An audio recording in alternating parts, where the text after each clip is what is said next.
La vache, ça grimpe. Il y en a encore pour combien de temps? Ah, de bonnes heures, mais tu verras, c'est régulier la montée. Et je comprends pourquoi les gens, quand ils manifestent, ils vont plutôt dans la rue. Hein. C'est un poil plus fatigant.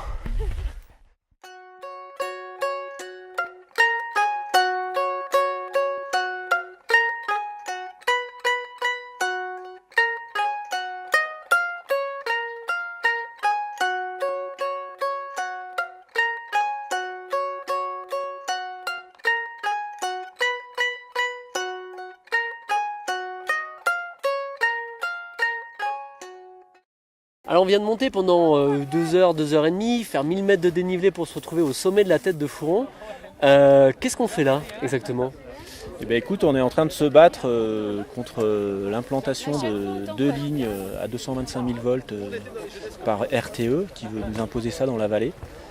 Donc entre Gap et Briançon, il y aurait deux lignes jusqu'à Chorges, une ligne jusqu'à Briançon.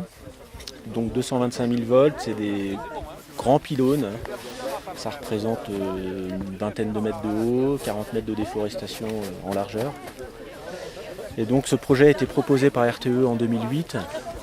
Et depuis, on essaye de se battre contre ça et de proposer autre chose, une autre voie. Pourquoi manifester en haut de la montagne plutôt que dans la rue? Parce que dans la rue, on l'a déjà fait. On l'a déjà fait plusieurs fois à l'Argentière, à Gréoux, à Gap. Donc on voulait aussi sensibiliser un nouveau public, éventuellement mobiliser des gens pas forcément politisés, plutôt pratiquants de montagne.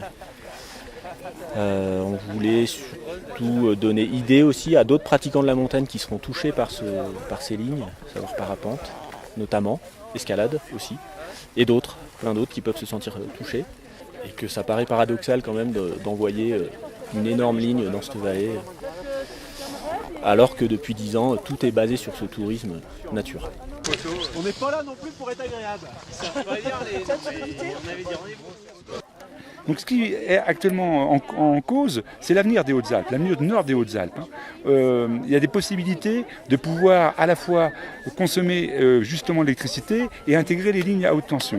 La raison pour laquelle c'est en aérien dans les Hautes-Alpes, c'est qu'on représente peu de personnes, il y a peu de densité, il y a peu de pouvoir politique derrière pour soutenir un autre projet de développement.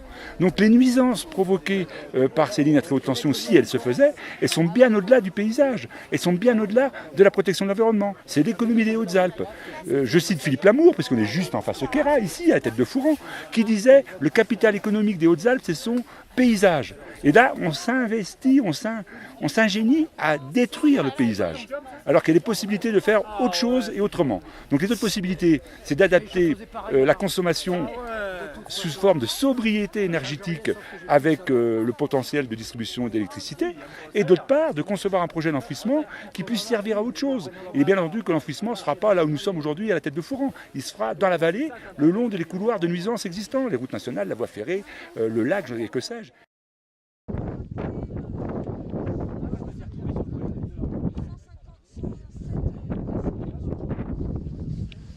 Nous, on avait comme idée de rassembler un peu les passionnés de la montagne, de montrer que c'était une communauté qui était sensible à ce genre de problème. On a contacté du coup SAPN, Hervé Gazdon qui est là. On a contacté Hautes-Alpes Nature Environnement. On a contacté aussi Mountain Wilderness, qu'on salue fortement. C'est quand même eux qui... l'ancien responsable de Mountain Wilderness. Ah ben voilà, bonjour. Qui quand même assure en fait tout l'événement, quoi. C'est carrément sous leur responsabilité qu'on est là. Donc sans eux, rien n'aurait été vraiment possible, en tout cas de façon beaucoup moins officielle. Et puis du coup, au nom de tout ce monde-là, je vous remercie infiniment de votre participation.